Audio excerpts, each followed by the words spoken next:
If the piles of ash did contain human bone fragments, someone had attempted to conceal an unspeakable horror. Now desperate for answers, investigators ran the license plates of a truck parked near the cabin. It belonged to Lonnie Bond, Lake's neighbor. Hello, anybody in the house? Lonnie Bond lived with his wife and 18-month-old son in a house about 50 yards from Lake's cabin. Anybody home? Officers walked next door to speak with Bond. Hello? Anybody here? Anybody home? The smell of decayed food thickened the air. The house appeared to have been empty for some time, perhaps months. Although it seemed the occupants departed abruptly, there was no sign of foul play. Another vehicle found on Lake's property belonged to Robin Scott Stapley. Stapley had been missing for some time, and his driver's license was found in Paul Cosner's car.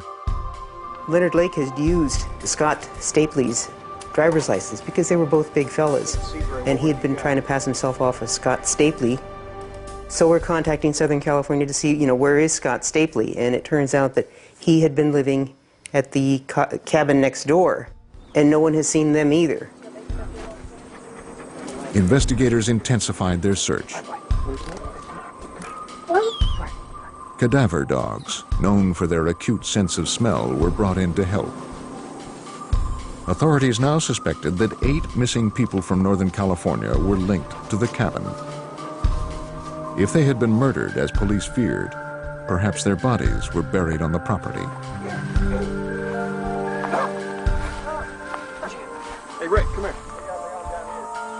One of the dogs recovered a piece of bone.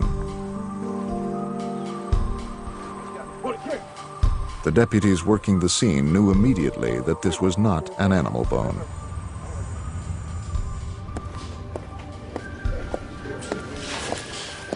With the discovery of human remains, what had been a missing persons case now became a homicide investigation. Investigators declared Leonard Lake's property a crime scene and assembled a task force to process the cabin and surrounding property. We're going to just brief you a little bit about what's happening. Due to the expanding scope of the case, the Calaveras County Sheriff's Office called in additional help. The location that we're talking about, Specialists from the San Francisco Police Department and the California Department of Justice arrived to help with the investigation. again,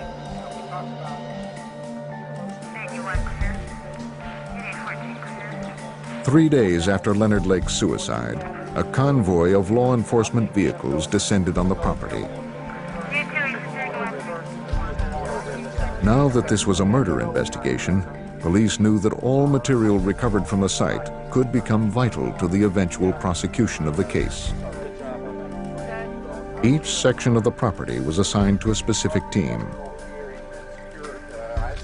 The teams began a thorough search of the 2 acres surrounding the cabin. In a clearing about 100 yards from the cabin, officers found a trench with loose dirt. They found the trench had been filled with personal belongings and debris. Hey, Officer Ballard, I got something. Sergeant Larry Copeland, an investigator for the Calaveras County Sheriff's Office, joined in the search for clues. Every button, zipper, jewelry even, everything that was taken out of there was turned over to the evidence officer, who took each one and individually photographed each and every piece of it. And we're talking hundreds. Everything excavated from the property was potential evidence. All of the items were collected and sent to the Calaveras County Sheriff's Office. They were meticulously cataloged. Investigators hoped that somewhere in this vast collection of evidence, they would find the clue that would untangle the mysteries hidden on Lake's property. If we felt there was any chance of it being used or something that either ourselves or the defense could use, we took it and booked it. Investigators sorted through the survival gear and supplies Lake had stockpiled in his so-called fallout shelter. Lieutenant Ron McFall remembers that during this phase of the search, they made a surprising discovery. There was a secret door inside the bunker. It was a false door. You really couldn't tell just by looking at it, but there was shelving units, and after you wiggled the shelves, you saw that the door actually popped open. Beyond the shelves was a double door leading to a hidden room. Off to the side was another 3-foot by 6-foot compartment. The cramped space contained a homemade wood cot, a crude shelf holding some toiletries, and a roll of toilet paper. A small hole had been cut into the wall near the ceiling, possibly for ventilation. A typed list of rules was affixed to one wall. They included, "I must always be ready to service my master and must never speak unless spoken to. I must always be obedient and never look my master in the eye." From outside, investigators could see into the small room through a two-way mirror. They also noticed that the hinges of the door had been damaged. Top and at the bottom. You'll further notice the hinges are bent from obviously pressure from inside the door pushing out, trying to get the door open, both the top and bottom. Remembering Lake's journal, investigators feared that Lake had acted upon his fantasy of kidnapping and holding captive a human slave. Forensic specialists dusted for fingerprints and latent evidence. They hoped that if Lake had indeed kept a prisoner here, he or she had left behind some clue of their presence. They found nothing.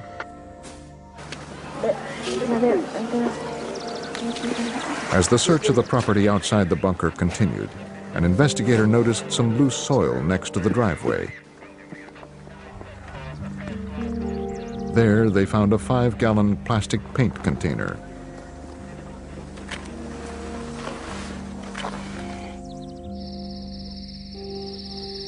As darkness fell, the task force suspended its search. Inside the cabin, the investigators viewed one of the videotapes they had found buried in the plastic container. They could hardly believe what they were seeing. This case was becoming more frightening with each piece of evidence they uncovered. But nothing could prepare them for what lay ahead. After 2 days of searching Leonard Lake's cabin, investigators feared more than 8 people had been killed and possibly buried on the property. On the second night, the task force moved inside the cabin to view the videotape found buried in a plastic container. The tape depicted 2 women suffering extreme verbal and psychological abuse at the hands of Leonard Lake and his accomplice, who demanded sexual submission under the threat of violence. We also observed an Asian male on the tape, and he had a knife in his hand, and he was cutting the clothing. This would be the blouse, the top, as well as the bra strap, removing clothes from the female. The Asian male was identified as Charles Ng, the shoplifter Leonard Lake had identified just prior to his suicide. The Homicide Division of the San Francisco Police Department launched a full-scale manhunt for Charles Ng. Investigators started with a search of Ng's San Francisco apartment. They collected some video equipment and a number of videotapes. Everything was tagged as evidence and sent for analysis. San Francisco homicide detective Ed Erdelatz led a task force that investigated the year-old disappearance of the Dubs family.